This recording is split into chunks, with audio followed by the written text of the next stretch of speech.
What's up, guys? Welcome back to another video. Hope you're having a wonderful day wherever you are. I just actually did some yard work, which I hate doing, but I've got a nice shower afterwards. I feel well rested and just slid right into my comfy clothes and I feel amazing, so I wanted to record a video. I absolutely hate dealing with the weed whacker in the yard. There's just so many weeds now that there's been so much rain since the spring started. It drives me insane. I'm just not built for yard work, but I gotta do it. You just gotta do what you gotta do. My wife just says we should pay someone to come get rid of the weeds and just mow for us a few times to get it manageable, but it's just so freaking expensive to do that, and I don't even know if it'll be resolved in a few visits. So if y'all have ever tried using it, definitely drop it in the comments if it's worth it. I know it's a lot of money, but is it worth my opportunity cost of going out there and doing it every week? Let me know. I'm curious. But on to the Reddit stories. I have some absolute bangers for you today. We'll go ahead and get into the first one.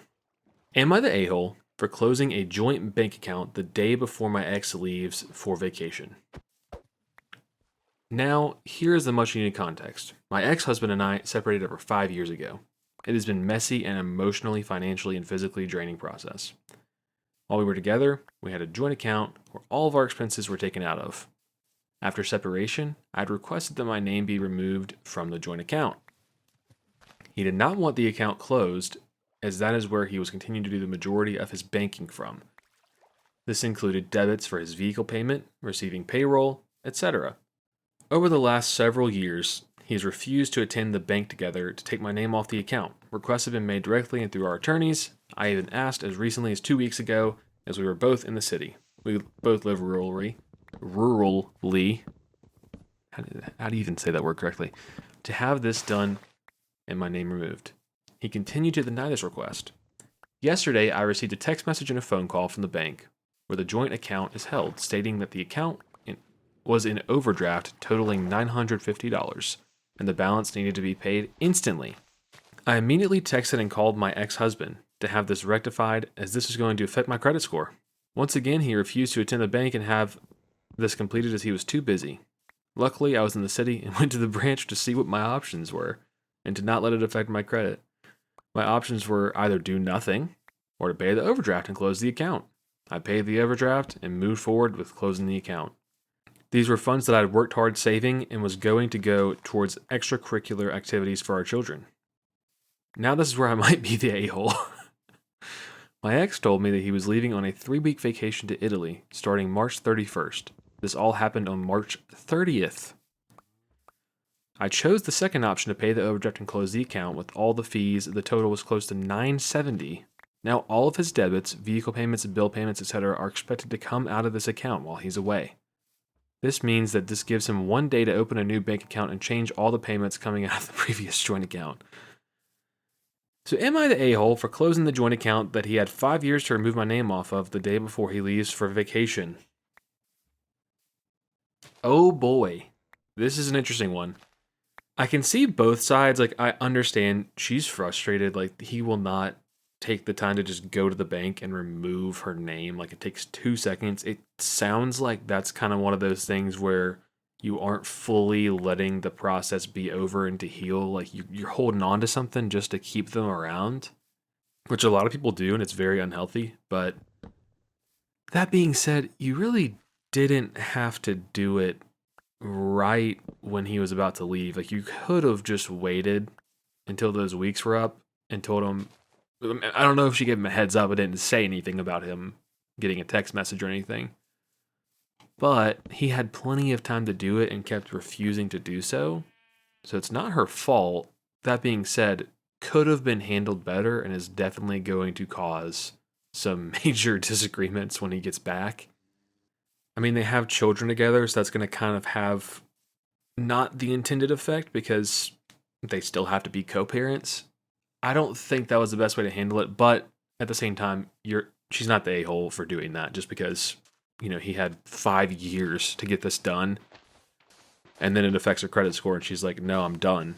But that being said, you got to communicate. I know that it's your ex, and you don't really want to talk to your ex ever, especially when you just butt heads so much and it's just been so long to try and get this done when it's just a simple process. But I mean, could have waited.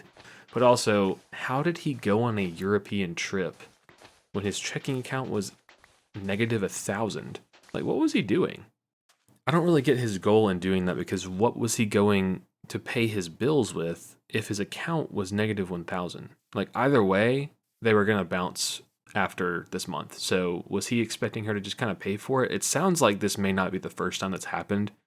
So screw it. I'm completely taking the poster side. That guy sucks. He can suck it. One of the comments says, I just know OP's phone is about to light up with the 14-paragraph text blaming her for ruining his Eat, Pray, Love era. Send him straight to voicemail. That's so good. I mean, ignoring her for 5 years and then, she actually does something finally, and he's like, what? No. That would just be the ultimate, just screw you. I'm not always someone who says you should go for revenge, but if you have the opportunity and you've been asking and asking and asking and asking, trying to get it resolved before getting to this point, I kind of understand where you just snap, because it's your credit score now. It's your kids that are being affected because your ex-husband is irresponsible. Seems like there's an update here I'm going to read you as well. Small update. I don't know how to update the post, so I'm doing it in the comments. For closing the account, the bank gave me 2 years worth of statements. Safe to say he's been hiding funds and only been using this account to keep in the negatives to ruin my credit. However, upon review of the statement, it includes that he received from his tax refund 2 years ago. He received over $20,000 from a tax return. This was more than likely due to the fact that our son was diagnosed with ADHD and more recently autism. And he received the disability tax credit, Canadian here, and it was backdated. That means I'm entitled to 50% of the resulting credit amount. Oh my God. That's so much worse. So basically he was only keeping the account to destroy her credit, which is what we said. We had a feeling there was something going off with that, because like, how are you going on a European trip to be negative 1,000 in debt? Yeah, well, she just got $10,000 from closing the account. Nice, big win, big win. She definitely needs to get with her attorneys and bill him. Like, he owes her that $1,000. I don't know if you can legally charge him for just not closing the account, but at the same time, he owes the $1,000. He owes the $10,000, which is half of that $20,000 tax return that he was hiding. And you could argue emotional damage of stringing her along and lowering her credit score. I mean, he could also have to pay for that. I don't know exactly how that works. I'm not a lawyer by any means, but yeah, screw this guy. He can have fun in Italy, because when he gets back, it's going to be a world of pain. Our second story today. Am I the a-hole for making my family uncomfortable until they leave my home, since asking and telling them won't work? No, I'm not going to have the cops called on my family. That's an interesting start. My family came to visit me in Orlando for spring break. We discussed it and I was cool with it. However, the plan was for them to use my house only as a home base. They were supposed to purchase their own groceries, then leave to go and do all the tourist stuff during the day so I could work from home. Then evenings, they can make their supper and enjoy my pool. Then they can sleep over and start again. My brother called me last Thursday to tell me that the plan changed. The tickets for everyone to everything was way too expensive, and that they were wanting to just stay home for 5 of the 9 days. I said they should probably get a hotel because I work from home, which he knows. He said they would not be a bother. I've heard that before. I said they would need to get a hotel. He said that would cost more than the park tickets that they were skipping. I told him I don't care. I need my house quiet during the week. He got my parents involved, and they collectively guilted me into letting them stay. I'm aware that I'm weak, but I love my family. They showed up last Saturday, and as I expected, they were noisy AF. It didn't bug me since it was the weekend, and I hadn't seen my niece and nephew forever. I even arranged dinner that night at a pirate-themed dinner theater. That sounds cool. Sunday was more the same. Kids screaming in the pool. I told my brother and his wife I would watch the kids so they could go to Publix or Whole Foods or whatever to get groceries. They came back with a couple of days of food. They said they would most likely eat out. Whatever, I don't have a full fridge or pantry. Monday was my work day. They didn't leave. I had to tell them repeatedly to be quiet. My brother said to relax, it was just a little noise. I asked if I could visit him in his office and make this much noise. He said it was different. Fine, game on. I changed into Speedos. I'm not manscaped for those. Where is this going? Where is this going? It looks like I'm trying to smuggle a Pomeranian in my trunks. What is happening? Where did this story go? Just fur all the way around, and I joined them for my lunch break. My sister-in-law and niece noticed it right away. It got really quiet. Yeah, I bet it did. My brother came over to talk to me about appropriate swimwear around his family. I said it was my house, I could wear whatever I wanted. After lunch, I put on a dry pair and put a towel on my work chair.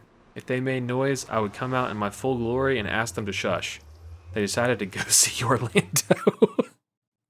That night, my brother said I was being an ass. I told him that I told him I was working and that he couldn't control his kids and wife. Tuesday, they went to Universal. They ate out for supper and were home late. Wednesday was going to be a home day, and my brother asked me not to wear Speedos. I asked them if they were going to make noise. They decided to go see Cape Canaveral. Wednesday was Disney. Thursday was a Speedo day. What is happening in this story? That's just crazy that was the response. As is today. My folks are coming down for Easter tomorrow, and the 6 of them are going back to Disney. My brother is pissed that he isn't saving as much as he thought he would. I don't care. He was the one who changed the plan. So am I the a-hole for making his family uncomfortable with my fur until they left me to work with my fur?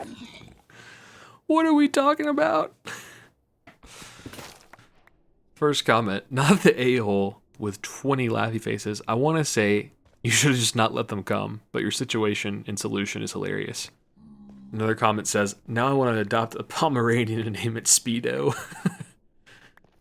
The part where he said, it's just a little noise, made me cringe. You try to be reasonable. He didn't want to do reasonable. I say it's his fault, and he thought he was going to bring them there, coop them up in your house, and ruin their vacation and your life until they left, just to save some change. I say you did his wife and children a favor. Yeah, honestly. Sounds like he was like, oh man, it's just too expensive. I mean, what if we just come stay in your house and use your stuff, like your pool and your grocery. We'll definitely get groceries on our own. Like, why not just do that at home if money's the issue? Like, why even go to Orlando if you're just going to stay in the house the whole time? You can do that at home and just get one of those kiddie pools and a hose. Staycations are the new thing, I'm telling you. That's just kind of interesting. Like, why would you first off ask your family to let you stay at their house and then say right before the trip, hey, everything's changed, and you say, I'm working. Like, it's not like I can just be around and not really at my computer thing. I am literally working 24/7. If I'm in a meeting and I start hearing kids yelling in the background in someone's teams, I'm gonna be like, what the heck is going on? That's so distracting. Managers will notice it, I promise. I had to have this conversation with my dad recently. There's 2 different times this has happened. Once during COVID when I was in school, I had to explain that just because I was at home and had class did not mean that I could not be there during class. It was not just whenever you can do the classwork. It was, I have to be on a live stream at this time or I fail. My dad would walk in and be like, hey, can you go mow the lawn real quick? I'm like, hey, I have class. He's like, can't you just do it later? I'm like, no, that's not how that works. You have to be here at this time. It's not like it was when mom was in college or, whatever, online college, which, to be fair, a lot of online college is like that, but this was an undergrad during COVID, so everyone just wasn't sure how it was going to work. So yeah, I had to be on a live stream. And then my parents would come ask me to do like all these chores or like go outside and do manual labor. I'm like, I literally can't until 3 hours from now. Another conversation I had recently was when my parents were coming up to visit me. My dad asked if I could go grab something from Walmart for the trip. And I said, well, I'm working remotely today, so I'll be able to see y'all when I finish work. Like I can just leave straight from home and come see y'all. So that kind of works out. But, I can't go to Walmart or anything. He's like, oh, like why? I'm like, I think that our remotes are different. Like when he gets to be a remote as an older account manager or whatever kind of salesman employee, a lot of people are, they're not going to be at their desk all the time. A lot of the times they're driving, meeting clients, whatever it is.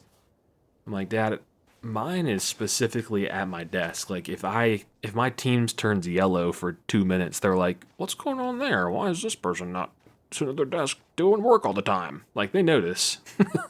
I said, "So no, I cannot go to Walmart unfortunately, but if you would like to stop by, that would be great." It's just funny how little people can respect the work from home thing, even after you explain it to them. Like once I explained it to my dad, he was totally understanding. He's like, "Oh, okay, yeah, we'll just do it later then." Like that, it was pretty easy. But seems like in the post, this poster's family just thought they were gonna take over the house, do whatever they want, and then be cheap asses with their family. Like you literally could do all of these things at home. I know, like maybe they didn't have a pool. You can get a blow up pool if you're really on a budget. Like I've done that before, and when I was younger, my parents would fill up one of those little pools with hose water, and we would just splash around in it and have so much fun. Like it was a blast. I don't get why you would come to Orlando of all places if you're on a budget and there's too much money to spend. I mean, you don't want to do that if that's your reasoning. I love the person who said the mom and the kids are probably thanking you so much for doing that because they got to go to Universal and Cape Canaveral. I really do look forward to that part of being a dad. I've talked a little bit about how I'm having a kid in previous videos, but I really am excited to take my little one to the cool places like that, like Universal, and the new Universal looks really cool, like Nintendo World and the new Harry Potter. Uh, is it Ministry of Magic? I've been to the old one. It's really cool, and I really like the Hogsmeade area, but just being able to go to the new one and kind of experience that with someone who's never seen it before is just an awesome feeling. And it's going to be a while because I've heard that you don't even really remember anything when you're that young. And there are a few memories that my parents bring up when they went to different, theme parks or whatever it was. And we went to go see Christmas lights at certain places. Yeah, I have no idea what they're talking about. Like, I don't remember any of that. So, really, when I see people bringing their like 1-year-old kid to Disney, I'm like, why even do that? They're not going to remember anything. It's pretty obvious that the parents just wanted to go and they made an excuse to bring their kid. Like, honestly, that's the truth of the matter. But, it's still fun to have your whole family there and explore. But this is just so funny that the reason that they ended up doing that is because the poster walked out in a Speedo with their man bush showing. Like, what the heck kind of situation are we getting into here? Anyways, definitely not the a-hole. They should have just stayed home if money was an issue. Like, why even come to Orlando and just take over your house and completely go against everything you asked as the stipulations of them staying there? Multiple times. So yeah, funny solution. I'm not going to do it myself, but still funny way to handle it. Our last story today is titled, Am I the A-hole for getting divorced as soon as my last kid was out of the house? I should have listened to my dad before I got married, but I was 18 and I thought I knew everything. I was in love and I was going to be with her no matter what. We got married, we got jobs, we had 2 kids. My wife's family helped us with everything. My family was as supportive as they could be, but we sidelined them. We spent all our holidays with my wife's family. Both kids' birthday parties were held at my in-laws and my parents were invited as a courtesy. We both worked and raised the kids, but as time went on, there were 2 groups in our home. Her and the kids were one, then there was me. All of my choices were undermined. All of my wishes were dismissed.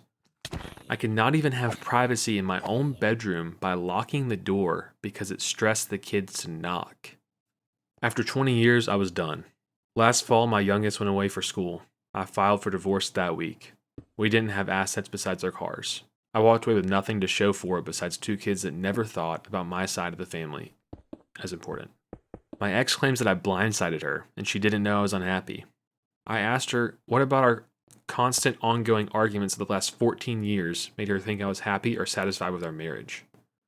I asked her what she thought it meant that I was constantly suggesting we get counseling, both for ourselves and her for how she dedicated all of her energy on the kids instead of us or herself. I said that when my dog died, I didn't get a new one because I knew that although I would be the one to care for them and pay all the bills, she would find a way to claim him during a divorce. Damn. That's crazy. Bro was worried about his future dog. So I'm 41 and starting over. It took me no time to find a better job. The only thing keeping me in my old one was that I was home every night. Now I'm working in a different city doing night shift and making more money than I ever did before. I have a rescue dog I got the week I left. I'm walking him more and have met new friends in my neighborhood and at the dog park. My ex's family, her, and our kids think I'm the asshole for not communicating that I was unhappy and just leaving.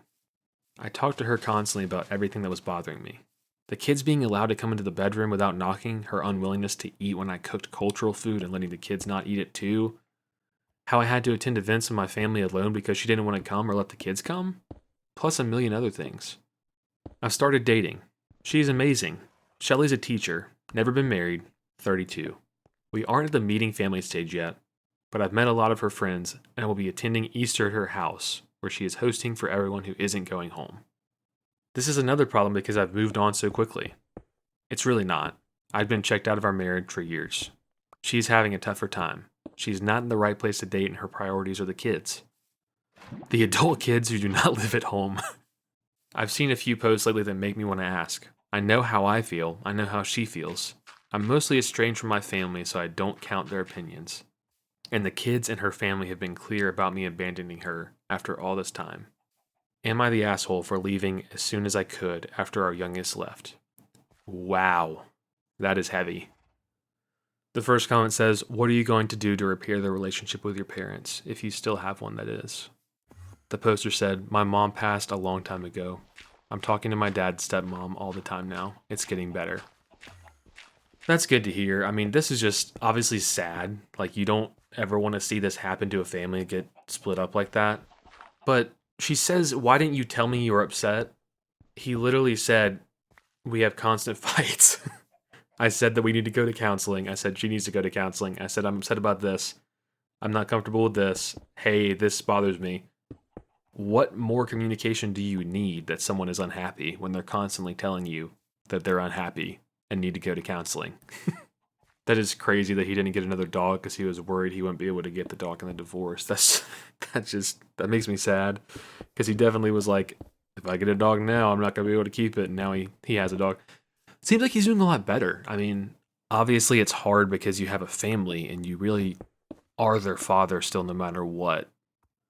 So I don't know what effort he was going through to kind of keep that relationship whole. I know that maybe it doesn't work out with you and your wife, but the fact that the kids aren't talking to you, I'm assuming because the wife kind of is their, favorite person and telling them everything they need to hear, whatever.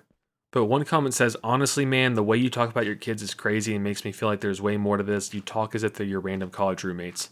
True. It's just weird the way he talked about it as if it's like, they don't care about me. Like, no one can. Like, I'm glad that he feels good.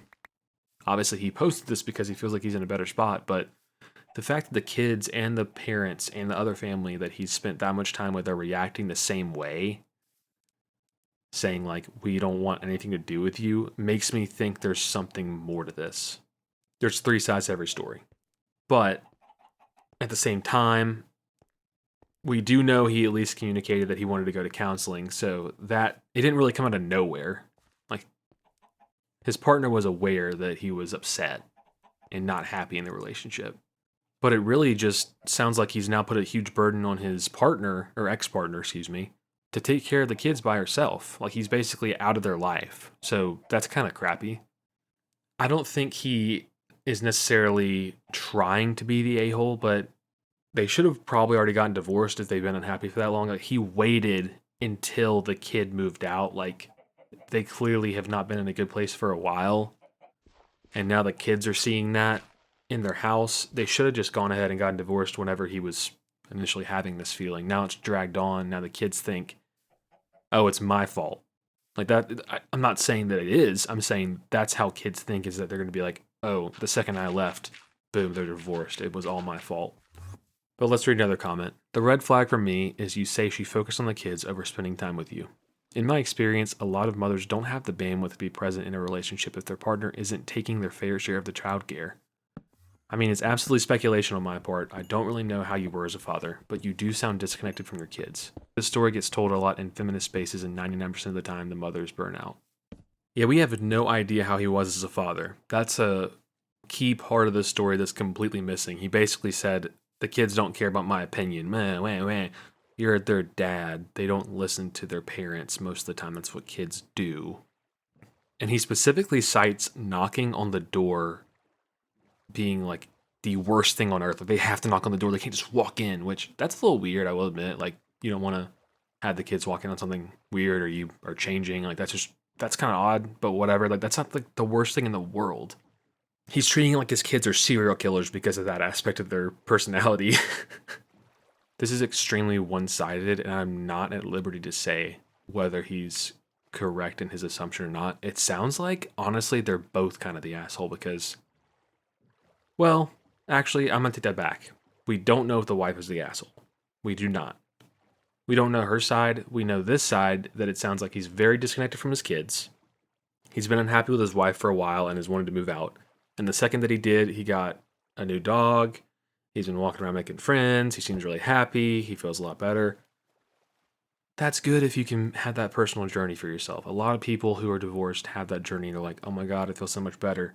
That being said, that doesn't mean that you're no longer a parent. No matter how you feel about your ex-partner, you are still the kid's parents and you are still responsible for them. Yeah, the more I'm reading from the comments and adding additional context, it really sounds like this person did not really get that involved in his family and treated himself like the victim. He's not close with his children. That's kind of his fault. I understand that, maybe kids favor one parent more, but you have to be involved in their life to be close with them. You're an adult. You have to make that effort yourself. This comment makes a good point. Not the a-hole overall, but did you ever go to therapy just for yourself? Might have helped since it seems like you may have lost yourself or your sense of self a bit over the years. That's harder to come back from, especially if you're going to be ostracized by your kids, maybe, and estranged from your family. Hang in there, welcome to your new life. Okay, maybe that comment towards the end was a little bit weird. It says that, they're not really sure, are you actually ostracized by your kids? He's now estranged from his family no matter what. And it seems like a lot of it is his fault for not communicating and being more involved in the kids' lives. Like, of course your wife's going to be more involved in the kids' lives. She's their mother. I don't know, guys. This is hard because we're really only getting one side of the story here. It sounds like the poster not only was complacent in all these things, kind of acted like a doormat, didn't spend time with his own family and only spent time with the in-laws and then blamed his wife for it, but he was totally complacent and not pushing back. Like, you don't just overnight decide that you're not going to go spend time with your own family anymore without kind of having a discussion beforehand with your partner. Like, he was complacent in that being their lifestyle. He only spent time with his in-laws because they helped them out financially, it seems like. He should take accountability for that, and maybe, just maybe, he could salvage the relationship with his kids. Probably not with his ex-wife. It's over there. I mean, he's already screwed that up. But you'd need to figure out your relationship with your kids because they're always going to be your kids. They're always going to need you in their life. It's already hard enough co-parenting when you're separate, but don't make it worse by completely, banishing yourself to a different area just because you got a new dog and made some friends. Like, he needs to take accountability for sidelining his own family. I know that she easily could have done the same thing, and it's her family that they spent time with, but he totally could have chosen to push back on that or say, hey, I'm not going to stand for this. He went along with it for years. So it's fully his fault on that part. It sounds like there were a lot of issues that were never communicated, and now he's just kind of blaming her for all the fallout. And what happened is now blown up their entire family. One of the comments says, not the a-hole for leaving, however, you are the a-hole for staying that long when you were that miserable. Your kids grew up witnessing constant ongoing arguments for the last 14 years and probably have no idea how to have a healthy, normal, enjoyable relationship. They have zero connection to half their family or your culture. Your family missed out on their entire lives, and now your kids don't even see them as family. It's going to take a ton of work to fix the damage that's been done because you didn't stand up for yourself or for the kids.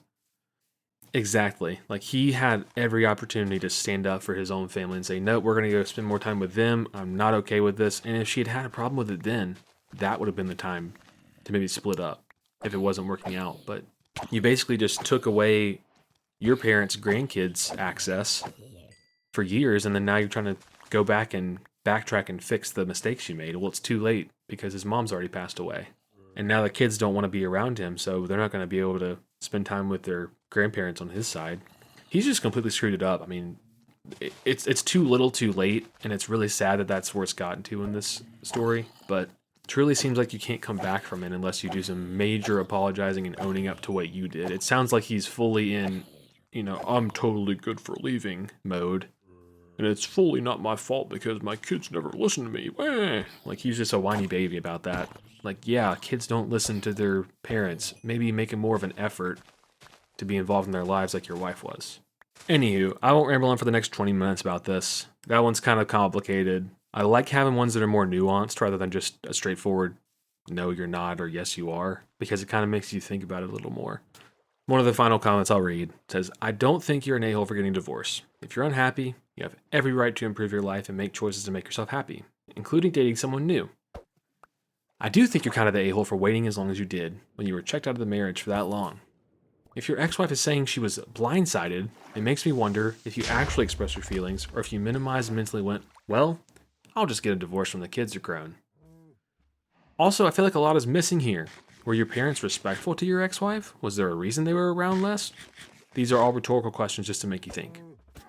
Honestly, I would recommend individual therapy, mostly as a way to try and repair your relationship with your kids and have a neutral relationship with your ex-wife. The comment underneath says, the premeditated, I'm not going to get a dog because it'll be fought over in the divorce, says a lot. Dogs rarely live past 15 years. Kids aren't out of the house till 18 at the earliest. Dude was clocked out for years. That's a great point, actually. Holy cow, he was more worried about the dog than his kids. I take everything back. This guy is the worst. This just reeks of unreliable narrator. I really hope we get a follow-up with this from the wife's perspective. That would be crazy if we get an actual second side of this story posted. If there is one, I'm going to keep up with this, and if there actually is one, or any kind of extra context in the comments, I'll follow up in the later video. But that's all we got time for today. Thank you so much for tuning in. I really enjoyed doing these. I can't wait to keep doing more. I think I'm actually going to branch out when it comes to games. I've really been enjoying Super Battle Golf and Peak recently, so I might have some gameplay of those in the background in the future, just to spice it up a little bit. I enjoy Minecraft, I'm just not very good at it, if I'm being honest, so I know that it's good to have just something different to look at every now and then, because my building skills are absolutely subpar. If you have any stories of your own, or you want to send me a link to ones that you like from this community as well, or any other Reddit community that has similar type stories, feel free to drop them to my email that's in the description. Just send it with the subject line of whatever you want the story to be, or whatever format. I was going to do a Google form, but I would rather you have plenty of space to type. I don't think it would limit you that much, but just so you have more space to type as much as you want, you can just send it through email. I'd love to read some of those in the future and just kind of hear personal stories and talk directly to actual people that are going through these things. Hopefully it's not like the last story where we're not really sure what's going on and feel like we're having missing parts and man leaving his kids and wife and just not caring. Hopefully that's not the kind of story we get, but I'd love to hear some of y'all's like maybe first date gone wrong stories. That'd be something kind of funny to hear. Or just general funny things that have happened in public. I think that would be a fun video. So definitely drop those to my email that's in the description. And we'll see you next time.